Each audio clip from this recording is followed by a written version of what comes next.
Klettenbergile selleks korraks siis sõit läbi. Kuigi jah, tõepoolest mõnele sellel samal tõusule tuli lätlane ähvardavalt lähedale, kui oli sõidetud juba tõepoolest 4 ringi, aga siiski jäi ta korraks sinna toppama ja Andrus Tiideberg sai rahus edasi sõita.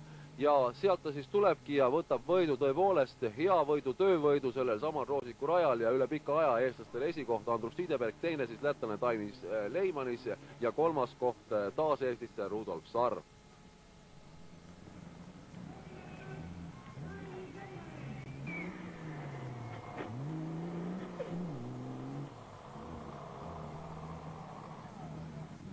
No ma ütlen kõige suuremad aitäh sõnad oma mehaanikule ja ta pole 15, ta on vana rublaegne sõitja, pole käinud 15 aastat crossil, ma täitsin ta lootused.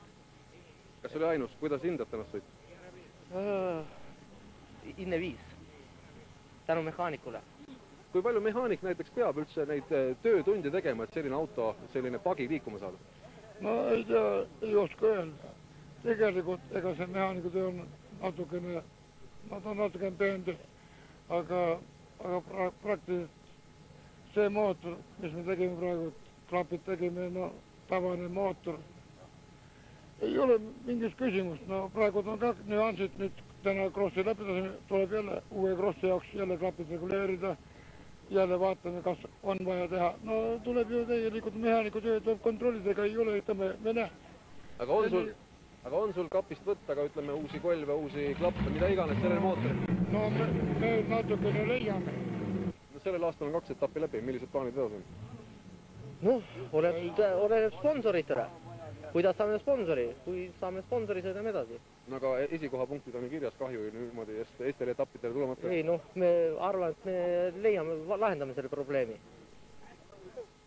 Ja publiku ootas veoautode A-finaali ning lippu hoiti kõrgel enda Hanslamehe Ülo Värniku auks. Eelsõitude põhjal sai parema koha stardis number 13 ja Villak Tammsalust number 9 Ülo Värnik, Hanslast siis.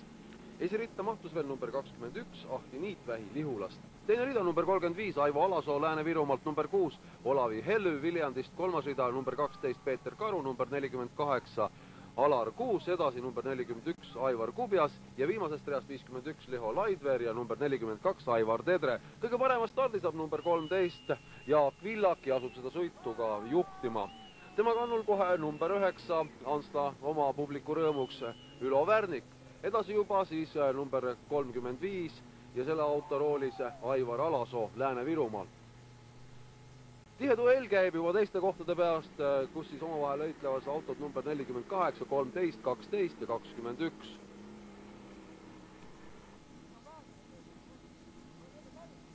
Ja kui läbitud on pool võistlusmaast 6 ringist, on ikkagi ees veel number 13 Jaak Villak.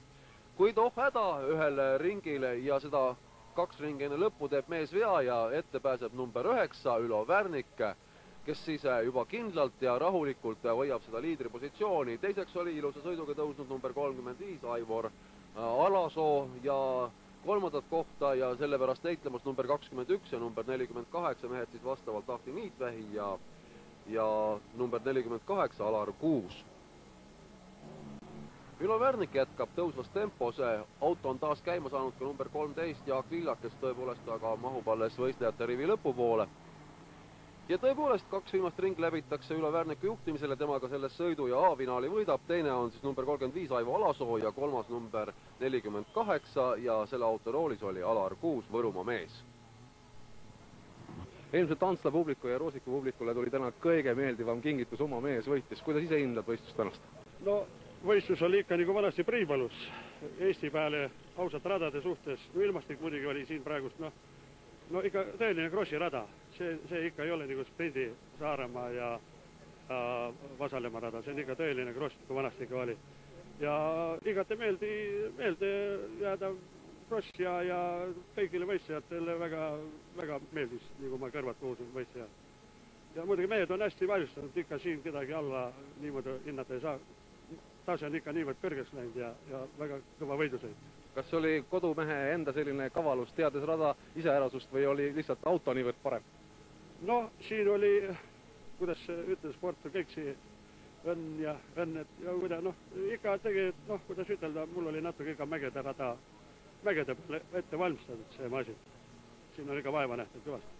No kuivõrd palju üldse tuleb näiteks sellesse samasse kassi raha sisse panna ja kuivõrd palju tuleb teda putitada ja kas üldse neid juppe saada on?